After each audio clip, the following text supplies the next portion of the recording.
हरियाणा में कांग्रेस अपने संगठन को मजबूत करने के लिए अब एनएसयूआई के निचले स्तर के पदाधिकारियों का गठन कर रही है और इसी मकसद के लिए हिसार के नानौन से कांग्रेसी विधायक जस्सी पेटवाड़ सोमवार को एनएसयूआई कार्यकर्ताओं के बीच पहुंचे।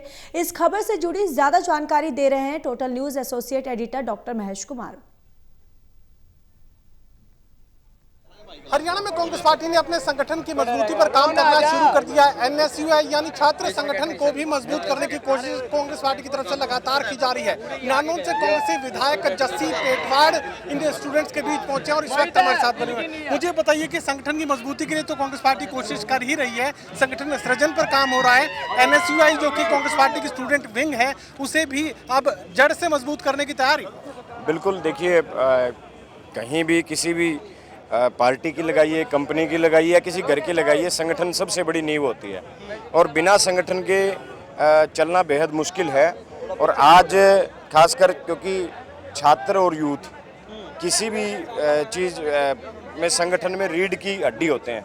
आज हमारे छात्र संगठन, हमारे जो अध्यक्ष हैं अविनाश यादव जी, उन्होंने हिसार गवर्नमेंट कॉलेज की कार्यकारिणी की घोषणा की है और जिसमें अजय मलिक जी को प्रधान बनाया गया है, भाई साहिल गुज्जर को चेयरमैन बनाया गया है, हमारे भाई मानशु सैनी को जनरल सेक्रेटरी बनाया गया है और हमारी एक बहन है खुशी, उसको सेक्रेटरी बनाया गया है।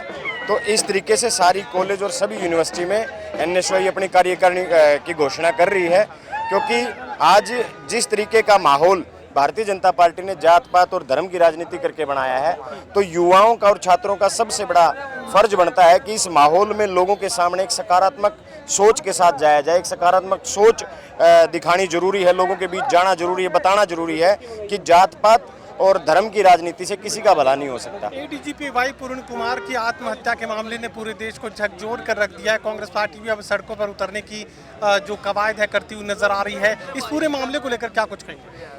देखिए, मैं केवल एक बात कहना चाहूँगा, जिस घर में एक आईएएस हो, जिस घर में एक आईपीएस हो और जिस परिवार में 10-10 आईएएस हो, उन घर अगर वहाँ न्याय मिलने में उस घर को भी 8-8 दिन का समय लगे, तो ये बात तय हो चुकी है कि अगर किसी आम आदमी को, किसी आम परिवार को, किसी दलित को अगर न्याय चाहिए तो लगभग 70-80 साल का समय लगेगा। एक आईपीएस ने बाकायदा नेम दे करके सुसाइड किया है।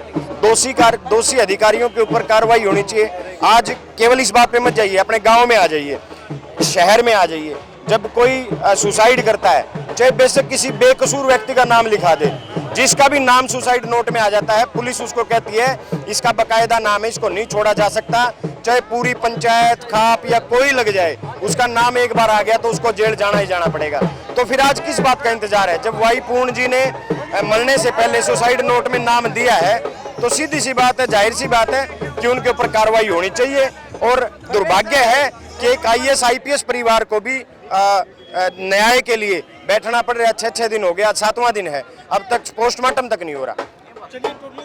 धन्यवाद। जस्सी पेटवाड़ कांग्रेस पार्टी के नानौन से विधायक साथों से कहने की कोशिश करें कि एनएसयूआई का संगठन अब कांग्रेस पार्टी मजबूत करेगी, ताकि आने वाले दिनों में जो संगठन है, कांग्रेस पार्टी का संगठन है, वो मजबूती हासिल कर सके। सहयोगी कमल के साथ doctor Mahesh Kumar, total news Hisar.